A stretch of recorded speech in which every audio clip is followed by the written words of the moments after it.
So before we get started with the webinar, just a few words about Clear Seas.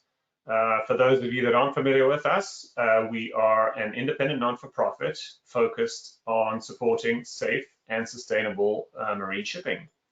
And we do that through a whole range of research and communication products on topical issues that we aim at the general public, at policymakers, and at the marine industry itself. And this project is one of those projects.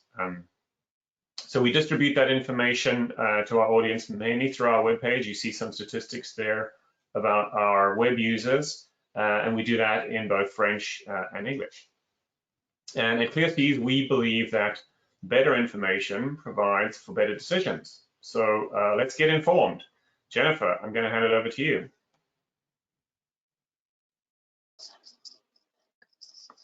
Thank you, Paul, and thanks everyone for joining us today.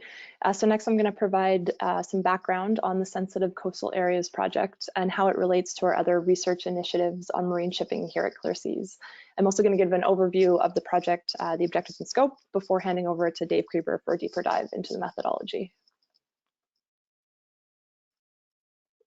So Canada's coast depends on a healthy ocean, which is important to all Canadians. So our research with the Angus Reid Institute tells us that 39% of Canadians feel that the environmental risks of shipping oil outweigh the economic benefit. Although oil spills are rare events in Canada, and although they have declined dramatically on a global scale over the last 3 decades, this all being despite increasing volumes of oil being shipped, oil spills are still a top of mind concern for Canadians. So in fact, based on our Angus Reid survey results, the potential for an oil spill remains a top concern of Canadians when it comes to marine shipping. So with 67% and 54% of survey respondents indicating this as their top concern in 2016 and 2018 respectively. So to help address these concerns and help better understand the risks related to marine shipping activities, Clear Seas has undertaken a multi-layered analysis to support marine spatial planning on the Pacific coast. So I think I need to move to a next slide. Thank you. So this work, our Marine Transportation Corridors Initiative, includes 5 different components. The first is a vessel drift and response analysis. So in this work, we assess potential ship drift rates versus the location and availability of emergency tow vessels or rescue tugs to rescue a disabled ship before it could drift aground. We also completed an emergency towing vessel needs assessment. This work identifies the capabilities needed to rescue large and high-winded ships in moderate to severe wind and wave conditions. So another piece of work under this umbrella is the Clear Seas Tugs of Opportunity study. This study examined the availability and capabilities of non-rescue tugs, known as tugs of opportunity, to assist disabled ships along the Pacific coast. We're also currently finishing a vessel traffic and petroleum movements analysis. This work involves an analysis of the travel patterns of commercial ships and the associated movement of oil, considering both oil carried as fuel and oil carried as cargo. We're hoping to publish this report in the next few months, so stay tuned. So finally, the last component of the Marine Transportation Corridors Initiative, and what we're here to talk about today, is our work on assessing the sensitivity of coastal areas to oil spills. The objective of this assessment is to identify areas along the Pacific coast that are sensitive to oil spills in a way that accounts for the biological, physical, and socio-economic values in coastal areas. So by mapping the vulnerability of coastal areas to harm from spills, the results of this study are intended to support marine spatial planning discussions by providing and combining data sets for new perspectives on impacts from shipping activity. So it's not intended to be a detailed primary resource for spill response planning. So we've started this work in the Pacific region. The intent is to develop a methodology using the Pacific region and then to apply it to other regions in Canada, namely the Atlantic coast and then the Arctic. So a bit of a project overview. The study area for the Sensitive Coastal Areas Assessment was defined based on our Marine Transportation Corridors Initiative I just spoke about. So we chose this study area to complement the work that we did looking at vessel drift rates. This was initially geographically defined by areas where risk associated with a disabled and drifting vessel could be modeled. The study area excludes areas east of Vancouver Island and the Strait of Juan de Fuca, as much of the area between Vancouver Island and the mainland features narrow channels, this meaning that the potential response time to recover a disabled vessel before it drifts aground is very short. So the sensitivity assessment contains over 400 different data layers gathered from different sources, including government, nonprofit, and academic sources. It's based on the best available publicly accessible data sets that were available at the time of the analysis. So we chose to limit the assessment to publicly available data sets that could be easily obtained and used without licensing, so that the results of the assessment could be shared without restriction. The data that we use may not represent the most comprehensive or current information. So there's potential that additional data layers exist from different sources, including federal, provincial, and municipal governments, First Nations, and non-governmental organizations. So the data was analyzed to identify areas within the study area that are relatively more vulnerable if an oil spill were to occur near them. To better define the values along the coast that could be affected, the study takes an innovative approach that considers the combined effect of biological, physical, and socioeconomic factors to understand the overall sensitivity of the Pacific region to the potential impact of an oil spill. The study also identifies the importance of including a fourth category that considers traditional knowledge and sensitive Indigenous areas. An Indigenous category would need to be developed at a future date in partnership with First Nations, who have rights and interests and a deep connection to the lands and waters in the study area. So this analysis isn't static. We expect that it'll evolve over time as additional data becomes available, and as a result of consultation and engagement with the users of the map and with groups who are the providers of information on which the tool is based. So with that context in mind, I'm going to invite Dave Kreber from Dillon Consulting to give us more detail about the assessment methodology. So over to you, Dave. Thank you, Jennifer, and thank you everybody for attending today. I'm briefly going to go over the methodology over the next few slides, starting with sort of the sensitive coastal areas along the Pacific coast, the study area. The approximately 450,000 square kilometer study area represented in this figure extends from the Washington state BC border to the south to the BC-Alaska state border in the north. The eastern boundary of the study area is defined by the Pacific coast of Canada, including the west coast of Vancouver Island, Haida Gwaii, Dixon Entrance, Queen Charlotte Sound, and Hecate Strait. The western boundary of the study area is the 200 nautical mile exclusive economic zone of Canada. As Jennifer alluded to, the study area excludes the east inside of Vancouver Island and the Straits of Juan de Fuca. The study area was divided into a grid cell measuring 2 nautical miles by 2 nautical miles. This was done to allow us to display the information adequately and develop the heat maps, which we'll show later. Where the grid cell includes shoreline, the grid cell is aligned to the high water mark of the shoreline. Next slide, please. The coastal sensitivity score identifies areas and regions within the study area that are relatively more vulnerable to harm from an oil spill if it occurs near them. The coastal sensitivity score is determined for each grid cell within the study area, and is an aggregate of the sensitivity score for each of the three sensitivity categories, being the biological sensitivity, the physical sensitivity, and the social economic sensitivity. Each individual sensitivity score, the biological, physical, and social economic, were determined first and then rolled up to provide the overall coastal sensitivity score.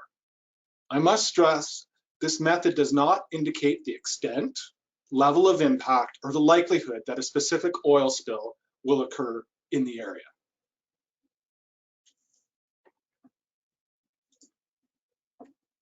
To obtain the coastal sensitivity score, each of the three individual sensitivity categories were summed together on a per grid cell basis. Each individual category received a score from very low to very high, depending on their level of sensitivity. The results for each individual category are added together for each grid cell, and the cumulative result is displayed using a 5-step scale that is used to indicate its relative sensitivity to being negatively affected by an oil spill. The 5-step scale is indicated on the chart here, as well as the overall coastal sensitivity score map is presented here. Jim, in his presentation on the web map, will present some additional visuals on this. Now we will discuss the individual scores. Further details on each of these individual scores is provided in the report in Appendix E. The biological sensitivity includes areas that have significant ecological value and high conservation value, which contain receptors such as species and habitats that would be negatively impacted by an oil spill. The biological sensitivity score was determined from work completed by the British Columbia Marine Conservation Analysis that identified areas of high conservation value, which are defined as areas that are important to effectively representing and conserving marine biodiversity. The data compiled by the BCMA was used to determine biological sensitivity since it was the most complete data set available at the time. The overall purpose of the BC MCA data was to identify marine areas of high conservation value in Canada's Pacific Ocean, and thus areas that were highly susceptible to negative impacts from oil spill.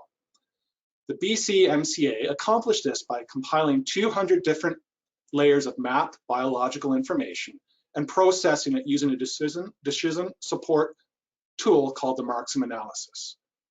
Areas in red in the map displayed indicate areas that are highly susceptible to negative impacts from oil spills.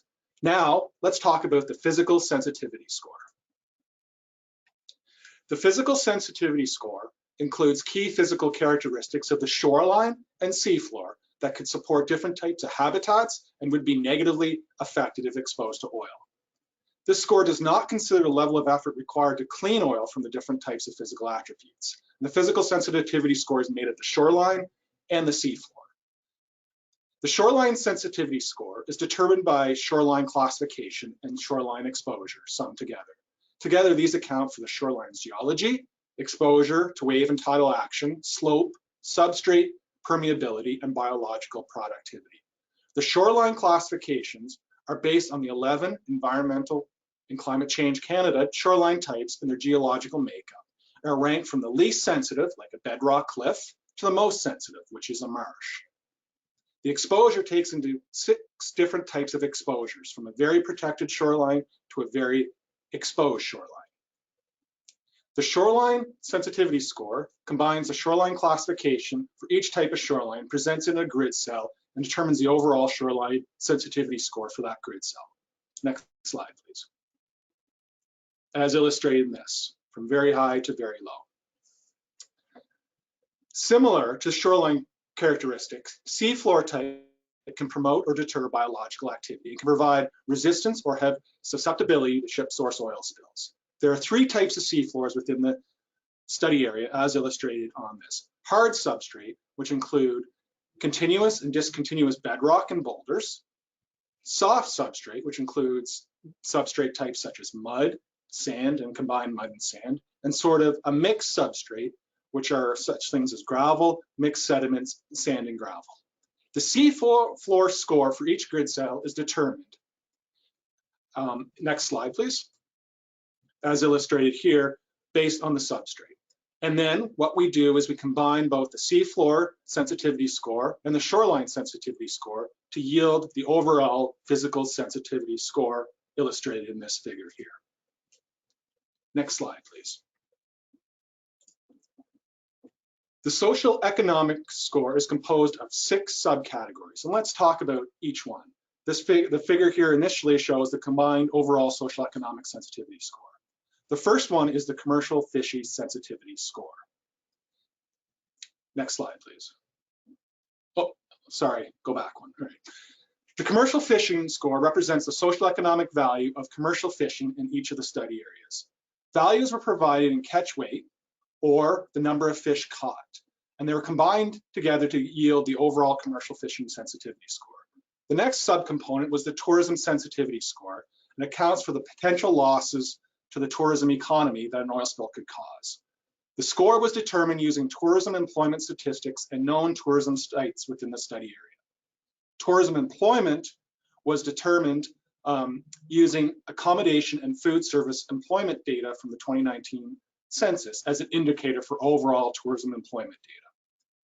As well, known tourism features such as dive sites, marinas, and campsites were also included in the analysis to provide an overall tourism sensitivity score. The port facility sensitivity score accounts for the presence of commercial port and port facilities within the study area.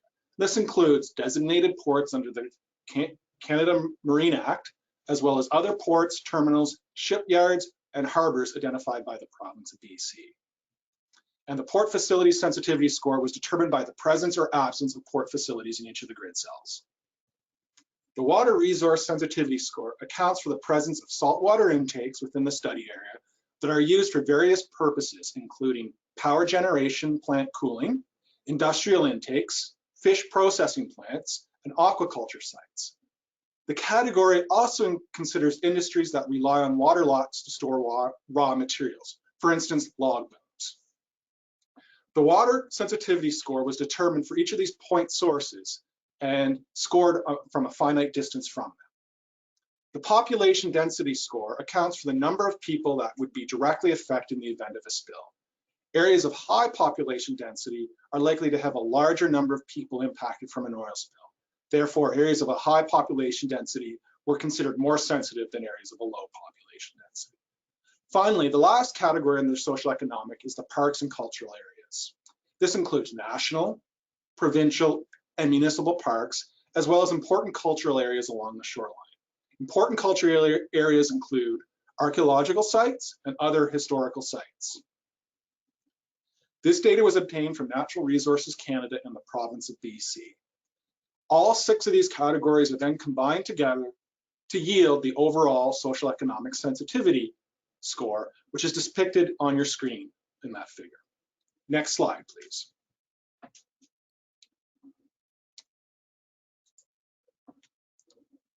Some additional parameters. Sensitive Indigenous areas. At the time when we built the model was built for the provision of adding sensitive Indigenous sites in the future. However, it wasn't included. At the time that we built the model, insufficient data was available to assess Indigenous sensitivity, and we did not liaise with our Indigenous partners on that. Another provision of the model is the model is built to allow weighting of the different categories. Each of the coastal sensitivities are now given the same weight to yield the overall coastal sensitivity score. The biological, the physical, and the social economic each account for 1/3 of the overall score. However, the model was built to allow adjustments, both in the overall roll-up of the coastal sensitivity score and the individual parameters. So, for instance, if we wanted to weight the biological sensitivity score more, that could be done. Or if we wanted to weight the individual components of the physical sensitivity score, whether that's a shoreline score or the seafloor score, we could adjust those weightings either way. And finally, at the time, the model was built with the best information available at the time of the development. However, we built this model in a GIS database, and it allows for updating the information as more and better information becomes available. So it's designed to be a dynamic database that as better information becomes available, it can be integrated into the database. I'm now going to turn over the presentation to Jim, who's going to demonstrate the web map. Thank you for your time. Thank you very much, Dave. Much appreciated. So I'm just going to actually stop sharing my screen for 1 second and get a link to the web map that I'm going to put into the chat. So if anyone is interested in following along with us, you can do so there. Wonderful.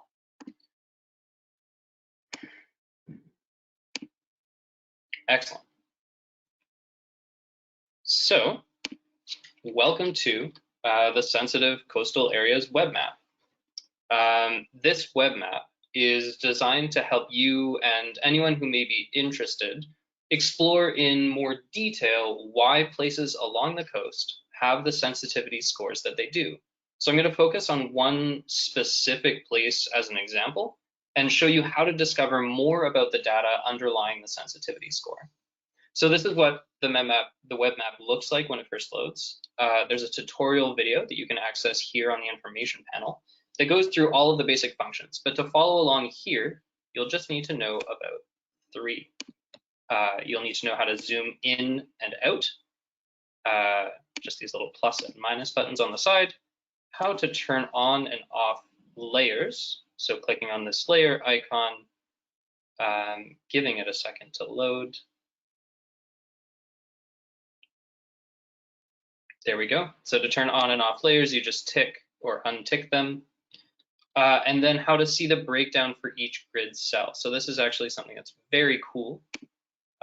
when the sensitivity layer is on, you can click on a grid cell and it will show you the breakdown of each major sensitivity category that contributes to that overall sensitivity score. So I've chosen a place that has good representation in each sensitivity category for this demonstration, but this does work for anywhere along the coast. So we'll be looking at the waters around Kikatla, south of Porter Island on the north coast, right here. So I'm going to just zoom in a little bit so we can see this better. And of course, it's a drag to move around. So let's take a look at the breakdown. We're interested in all around through this bay, and we can see that it's mostly high sensitivity, and then there's these two zones, this one right by Kikatla, of very high sensitivity. So let's investigate that. So as you can see, this increased sensitivity, or this very high sensitivity, is mostly coming from the biological and the physical layers. The socioeconomic sensitivity score is medium. If we look at the other one, it's much the same, except that the socioeconomic sensitivity is now high. So let's start with biological. This is how I would look at it. We'll turn off overall sensitivity and look at just the biological sensitivity. So there we are. We can see that all up through the bay, we have a very high biological sensitivity. If you click on that, it'll show you. And I chose this area partly because it's actually easy to find out more information about it. So it's in a zone of marine protection. So you can turn on the areas of marine protection layer there and click on this. And then you'll see there's this little 1 of 3, which means that there's a few different layers that you could have clicked on there. And here we are. You just click on the arrow through, and you can see that this is a conservancy managed by the government of British Columbia. It was established in 2006. And there's a link here to the BC Parks website if you're interested in finding out more. I've already done that work for us today. We can find out that this conservancy was established to help protect the biological diversity and natural environment by protecting representative coastal flora and fauna, plant communities, animal species at risk, and special features, particularly lowland coastal muskeg, so bogs and fens and bog forests, as well as many other things, including a gray whale rubbing beach, sea lion haulout, significant seabird and shorebird feeding and molting area. So that's that for the biological area. Let's move on and take a look at the physical sensitivity. So we can see here it goes to medium through much of the inlet with a patch of high here and very high in the same two cells, as we saw in the earlier breakdown. So we can see that this is coming from the sea floor. So the sea floor sensitivity score is very high and the shoreline sensitivity score is high. And if we look at this figure from the report that Dave showed earlier, we can zoom in here on the inlet that we're looking at and see that there's this dark purple here right up through there. So if we zoom out again, we can see this is a soft substrate, so mud, sand, or silt. And that contributes to the high sensitivity score. For reference, these figures can be found in the report. So feel free to download these. They're in the appendix. So now let's take a look at the shoreline as well. We're seeing there's a high sensitivity of the shoreline there. So much the same way, this is a figure from the report. We'll zoom in here, take a look. Right around here, we can see there's lots of green, some orange, and some red. So if we go over to our legend here, we can see that red is marsh, which, as Dave mentioned, is the most sensitive shoreline category. Orange is mud tidal flat or sand tidal flat, so I think we can wrap that up as tidal flats. And then green, we're seeing that that's a mixed sediment feature bank. So these are all shoreline types that have a high sensitivity score. Let's move on from physical and take a look at socioeconomic sensitivity. And there we go. We can see that there's a lot of medium and some high. So if we click right here, we can see that the socioeconomic sensitivity, the high score, is mostly coming from very high water resource use, not a lot of tourism employment, very high tourism features. There's marinas and campsites all around here. Commercial fishery has a high sensitivity. And then if we go over and click right around here, there we are. We can see that right around Kitkatla, there are port facilities. And so that contributes to a very high sensitivity score. So to summarize what we've learned, let's go back to the overall sensitivity. A very high biological sensitivity score comes from the presence of important habitat for a wide range of marine and coastal life. A soft substrate and tidal flats contribute to a very high physical sensitivity score. Important use of water, sheltered anchorages for small boats, fishing, and the community of Kitkatla all contribute to a high socioeconomic sensitivity score. So this web map provides everyone with the ability to dig down and discover this level of information about anywhere along the coast that they're interested in. As I mentioned before, this web map is live. And the link was sent to the chat. It will also be sent out with the recording of this session in case you missed it earlier. Please feel free to explore it and to learn more about the sensitivity of our coast to oil spills. Thank you all. I'm now going to hand it over to Edward, who's our Director of Communications, and he'll be moderating our closing Q&A section. Hi, good morning, everybody. I'm Edward Downing. I'm the Communications Director at Clear Seas, and I'd like to thank you, Jim, for that part of the presentation. It's very interesting, and also thanks to all our presenters. Now that we've concluded the main presentations, we do have some time for some questions. And the first question actually was Sebastian from, I believe, from Ottawa, and he wanted to know whether the session would be recorded, and yes, in fact, it will be. We will be sent a link after the seminar at the very end, and you will get a recording of the entire event, and you will be able to share it with your colleagues. Another question, this is maybe I'll hand over to Jim. For each layer in the list, there's a drop-down menu with an option that says show item details, then ask me to log in. Is there a way to find out more details or metadata about each layer? So Jim, could you answer that? Yes, thank you, Edward. That's an excellent question. So beside each layer, show item details, and this should take you to, it does ask you to log in. Okay, that is something I will look into, and we'll send you an email with an answer afterwards. Yes. Thanks very much for the question. We'll follow up. As Jim says, we can follow up. And if you have any questions that aren't answered or that you think of a little later, please ensure that you send them to us. Here's a question that's come in, and I'm going to give this over to Paul. Very interesting project. Have you had any response from government or other agencies or organizations who want to use the sensitive coastal area map and report?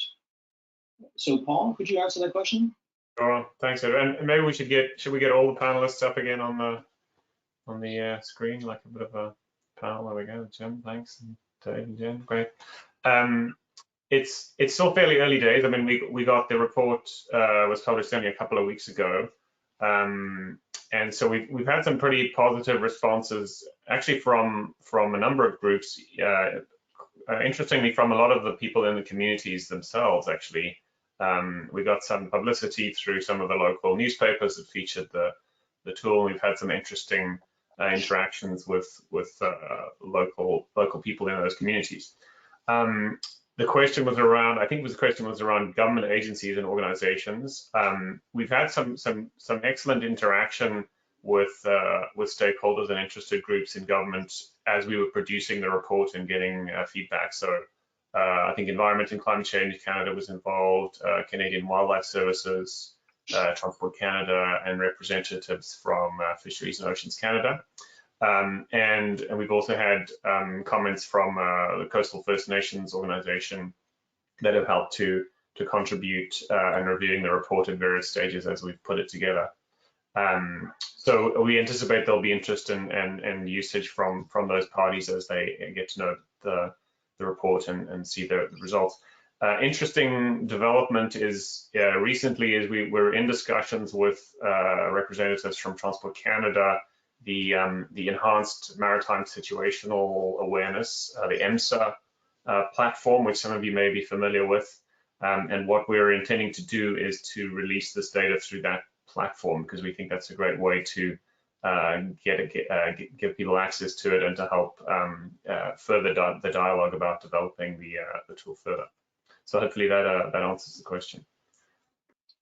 Okay, thanks very much, Paul. I have a series of more questions that have just come through. I think this one might be for Jen. It's from Francis Peace, and if anyone else wants to jump in, feel free. But question is, can you explain why the entire offshore area is shown as unknown substrate when we do have information about seamounts, for example? So, Jen, would you like to answer that question? I might pass that to Dave. You might have a little bit more of the technical information that goes behind that. Thanks, Dave. Yeah. So can you explain why the entire offshore area is shown as unknown substrate when we do have information about seamounts? So over to you, Dave. Thank you. Yep. No, thank you for the question. At the time, when we looked at the publicly available data sets that we could access and download, the data set that we pulled for substrate didn't have any offshore substrate details on it. It was unclassified at the time. Now that knowing that there is some data available, that's something that in the future we could look at and update in a future iteration of this model. Okay, thank that you. Answers the question. Yeah, thank you very much, Dave. Another question. This is from Gerald Graham, and I know we follow each other. Of course, he follows Gerald, and he follows us on Twitter. But are there plans to do a CSA for the Salish Sea? That's where most of the shipping is, including tankers. So maybe, Paul, would you like to answer that question? Sure. We absolutely are interested in broadening our analysis. As the questioner points out, Salish Sea is an activity there's a region of high shipping activity, and hopefully that will be highlighted. You'll see when our vessel traffic analysis report comes out, you'll see that highlighted. So we're definitely interested, and so we're hoping to develop the methodology a bit in this context, and kind of hone those skills a bit, and then we'd like to apply it both to the Salish Sea. And we've also had a lot of interest from questions. I know, Edward, you've noted that on social media from some of our interest groups in the St. Lawrence and in Quebec area about applying the same methodology to that region. I think we'll also need to develop the methodology a bit further for, I think as Jennifer mentioned in her section, in the narrow channels and waterways, there'll need to be some adaptations to the methodology to make it appropriate for those kinds of inlets. But in summary, yes, it's definitely our intention, and it's obviously subject to us getting the right kind of resources and direction to allow us to do that, but it's certainly of interest to us. Okay, Paul, thanks very much for that. And thanks to Gerald for your question. And just wanted to recognize Lolo. She, I believe, had sent a similar question. Are there plans to conduct a similar analysis in the Salish Sea? So when? So we've covered that off. But thanks again for the question to both Lolo and Gerald. Another question that's just come through is maybe I might ask Paul to tackle this one. Please explain how you anticipate adding the First Nations information into this, into the study, into this framework. So sorry, please explain how you anticipate adding the First Nations information into this framework. So maybe Paul, if you wouldn't mind. Sure. Well, I mean, it's an interesting time for us to address that question. We've recently added a new member to the team here at Clear Seas. Sarah Thomas is our manager of Indigenous and Coastal Community Relations, and she's taken charge of the program of building in relations and developing the dialogue with Indigenous communities. So I think, as Dave mentioned, the interactive web tool is totally transparent and available and flexible, and our intention is to build on the dialogues that we've already begun to understand where does traditional knowledge help us to understand sensitivity. So we're acutely aware that in many cases there are bodies of traditional knowledge that could help us to better understand some of these sensitivity categories. And so what's needed is the development of a mechanism to integrate that traditional knowledge and understand how it differs from the assessment and how the assessments that we've conducted can be included. It's a resource intensive process, and we recognize that many of the communities that hold that knowledge have a lot of different priorities. And so, one of the things we want to make sure is that we are, that those activities are appropriately resourced and that they are a priority to the communities involved. So there's a lot of factors to take into consideration, and as we are developing that program of work, we're hoping to pilot that approach with communities that want that see that as a priority and that can devote the resources to doing it. And we'll hope to have the results of those for you to consider in due time. And I'll just add to that we did contact First Nations early in the initial phases of the project, and we heard that there was value in the research that we were doing and that there was an interest in contributing, but that, as Paul mentioned, the level of effort to produce the right kind of data at the level that would go into a public map like this that respect the privacy of information would be quite considerable. So as Paul very well explained, it's a longer process and something that we want to do right if we're going to work with First Nations to do that. So. Okay, thanks, Jen, and thanks, Paul. Another question, lots of good questions coming in. Really appreciate the fact that you've taken the time to do this. It's good dialogue. And this is from Lee Britton, and I think I recognize Lee from some of our social media discussions too, so welcome aboard. But the question is, and I think this will probably be for Dave, but data sets such as Shore Zone, which I believe you have used, how often will the data set get updated? Shore Zone adds new and updated data almost every year, and so will the model be updated accordingly. Thank you for the question. I'll answer the first part, and then I might turn it over to Jennifer to sort of expand on that. As I said, the model is able to be updated at any time. The model was built with flexibility in mind, so as new data becomes available, it can be integrated into the model can be run, and the new data can then be published and displayed. How often that is going to occur, I can't answer that. I'll have to defer to Clear Seas on that, as it is their product. But the tool can update whenever new information becomes available. Yeah, and I'll add to that we've just released this as the first tool in the first iteration of the report, so we don't have a timeline or a schedule yet in when we're going to push out next iterations. But I think this first phase of putting it out to the public and gaining your feedback and understanding of what would be important to include as we go forward is part of that process and that timeline. So. And I'll jump in there and I thought, it's also interesting to see.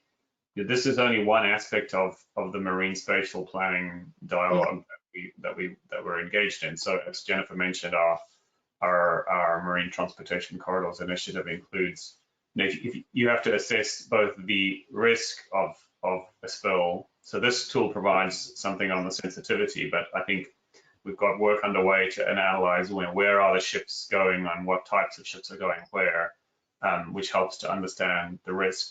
And so we're interested to see how this tool, and it's an innovative combination of information that's probably not normally available at the scale and kind of level of abstraction that allows you to combine it with spatial analysis of ship traffic and therefore risk. So we really want to develop the technique a bit further and say, okay, does this type of information in this level of detail and this level of scale provide an information that's relevant to people who are conducting marine spatial planning?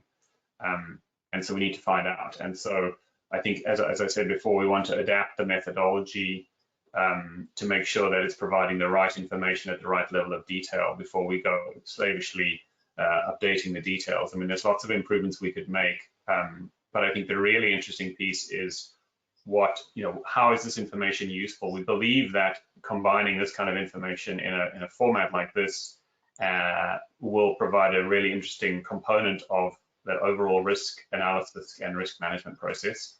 But we need to test that. And actually to that end, we should probably mention we have a community of practice of risk analysts and people who use risk tools called the Canadian Marine Shipping Risk Forum. You can find more details of that on our webpage. And so I think one component of that forum will be to say, well, let's take some of this analysis and see how useful it is and what changes would need to be made before we move on to the next phase of work.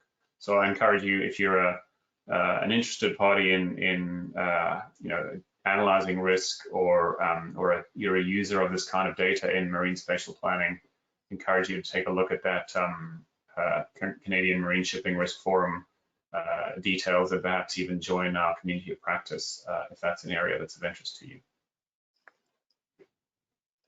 Thank you very much, Paul, for that. That's very comprehensive. I'm going to say this is our last question. This is a really good one too. And I guess I'm going to ask maybe Paul just to maybe take a run at this, but it's from Sebastian. So second question, I appreciate all your inputs. I work for SIGRAM in Quebec. We are in the process of developing a similar index for the St. Lawrence. We would be interested in knowing more about the methodology used, the problems encountered. Could we contact a specific person to learn more? I guess yes, of course. We certainly can put you in touch with people, but maybe Paul, you just have to just elaborate on that. Yes, I think we're developing relationships with partner organizations in Quebec at the moment, and so that would be a great connection to make. So it would be fantastic to make connection with Sebastian and his team that are working on this right now. Thank you. Thank you very much. Thanks to everyone again for all your questions. If you think of something else later on, just send us a message at info@clearseas.org, or contact us on our social channels. We're all on Twitter, Facebook, and LinkedIn. And generally, just never hesitate to reach out to us for any questions you may have on this research or any of the other things that we do.